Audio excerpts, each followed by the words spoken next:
இந்த வீடியோவில் என்ன பார்க்க போறோம்னா எல்பிஜி ஆட்டோவில் வர என்னென்ன பிரச்சனை வரும், அதாவது அந்த கேஸு டேங்க்கு, கேஸு கிட்டு அந்த சம்மந்தமாக என்னென்ன பிரச்சனை வரும், நீங்கள் வந்து கடைசி வரைக்கும் பார்த்தீங்கன்னா என்னென்ன பிரச்சனை வரும், அதை எப்படி சரி பண்ணலாம், நீங்கள் வந்து வீடியோ கடைசி வரைக்கும் பாருங்கள், அப்போ தான் உங்களுக்கு புரியும். ஃபஸ்ட்டு இப்போ நீங்கள் வந்து வண்டி வாட்டர் வாஷ் பண்ணுறீங்க, கேஸு கிட்டில் தண்ணி எதாவது போயிடுச்சுன்னா, வண்டி சப்போஸ் அந்த கிட்டு உள்ளே போனதுனால வண்டி ஸ்டார்ட் ஆகலை அப்படின்னா, நீங்கள் வந்து அந்த கேஸு டேங்க்கிலேருந்து அந்த கேஸு கிட்டுக்கு வந்து கனெக்ஷன் கேஸு போகிற அந்த பைப்பு அதை கைட்டிட்டு அது ஏர் எடுத்து விடுங்க. ஏர் எடுத்துட்டு தண்ணி எதாவது கிட்டில் இருந்ததுன்னா அதை கொஞ்சம் ஒரு 4-5 டாப்ஸ் இருந்தால் கூட வண்டி ஸ்டார்ட் ஆகிறது கொஞ்சம் கஷ்டம். அதை கைட்டிட்டு அந்த ஏர் எடுத்துட்டிங்கன்னா தண்ணி எதாவது இருந்தால் கூட வெளியே வந்துடும். அதுக்கப்புறம் மாட்டிடுங்க, ஸ்டார்ட் ஆகிடும், உடனே உங்களுக்கு ஸ்டார்ட் ஆகிடும். அந்த கம்ப்ளைண்ட் இருந்ததுன்னா, தண்ணி ஏதாவது கிட்டுக்கு உள்ளே போயிடுச்சுன்னா, அந்த கம்ப்ளைண்ட் இருந்ததுன்னா, இந்த ஃபால்ட் இருந்தால் உங்களுக்கு வண்டி என்ன பண்ணாலும் ஸ்டார்ட் ஆகாது. செகண்டு, இப்போ நீங்கள் வந்து கேஸு வந்து ட்ரை பண்ணிட்டீங்க, அதாவது ட்ரையாக ஓட்டிட்டு இப்போ நீங்கள் கேஸு போடுறீங்கன்னா, இப்போ வண்டி ஸ்டார்ட் ஆகலை, என்ன பண்ணாலும் ஸ்டார்ட் ஆகலை. இப்போ வந்து நீங்கள் என்ன பண்ணுறீங்க, இந்த கம்ப்ளைண்ட் நான் சொல்கிற கம்ப்ளைண்ட் இருந்தால் கூட வண்டி ஸ்டார்ட் ஆகாமல் இருக்கும். அதாவது அந்த கேஸு எல்பிஜி டேங்க்லேருந்து கனெக்ஷன் அந்த பைப்பு போகும், சின்ன மெலிஸ் பைப் போகிற காப்பர் பைப் மாதிரி போகும், அது வந்து கிட்டுக்கு கனெக்ஷன் ஆகும். கேஸு டேங்க்லேருந்து தான் அந்த கிட்டுக்கு போகும். அந்த இடத்துல அந்த நெட்டை கைட்டிட்டு, அந்த கனெக்ஷன் போகிற நெட்டை கைட்டிட்டு, அது வந்து ஹோல்ஸ் வந்து எதாவது டிஸ்ட் எதாவது அடைச்சிருந்தா கூட அந்த வந்து டேங்க்கில் இருக்க கேஸு கிட்டுக்கு போகாது, வண்டி ஸ்டார்ட் ஆகாது.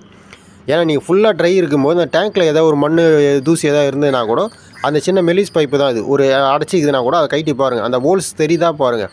ஹோல்ஸ் தெரியலனா பின்னு, இந்த சட்டைக்கு குத்துற பின்னு இருக்குது பாருங்கள், அதை கொடுத்தீங்கன்னா அந்த ஏர் கொஞ்சம் ஃப்ரீயாக வந்துடும், வெளியே வரும், கேஸும் வெளியே வரும். அப்போ நீங்கள் மாட்டினீங்கன்னா வண்டி ஸ்டார்ட் ஆகிடும்.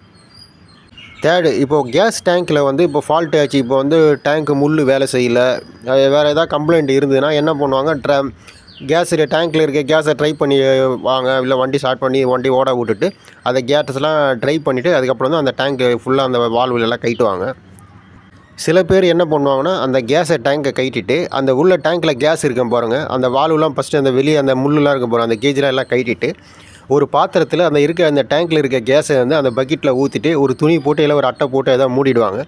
மூடிட்டு அதே மாதிரி வந்து மாட்டும் போது வந்து அந்த டேங்க் அந்த கேஸெல்லாம் வந்து அது டேங்க் உள்ளே போட்டுட்டு திரும்பி அந்த வால்வுலாம் முள்ளெலாம் வந்து போட்டு ஃபிட் பண்ணிவிடுவாங்க. அது சில பேர், ஒருத்தர் 2 பேர் தான் இந்த வேலை செய்வாங்க. விஷயம் தெரிஞ்சவங்க செஞ்சால் கரெக்டாக இருக்கும்.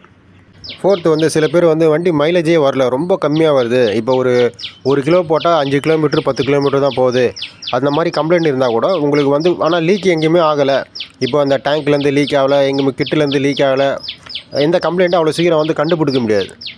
உங்களுக்கு கேஸு கிட்டில் கம்ப்ளைண்ட் இருந்தால், வாஷர் எதாவது போயிருந்தால் கூட உங்களுக்கு கேஸு வந்து மைலேஜே வராது. அதாவது கேஸ் வந்து பார்த்தா உங்களுக்கு எங்கேயுமே லீக் ஆகாத மாதிரி தான் இருக்கும்.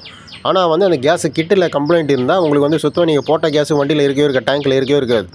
அதனால் இந்த இதுவும் வந்து ஃபால்ட் இருந்தால் நீங்கள் வந்து சரி பண்ணீங்க. இந்த மாதிரி வீடியோ உங்களுக்கு தெரிஞ்சுக்கணுன்னா நீங்கள் மறக்காமல் சப்ஸ்கிரைப் பண்ணுங்கள், லைக் பண்ணுங்கள், கண்டிப்பாக ஷேர் பண்ணுங்கள்.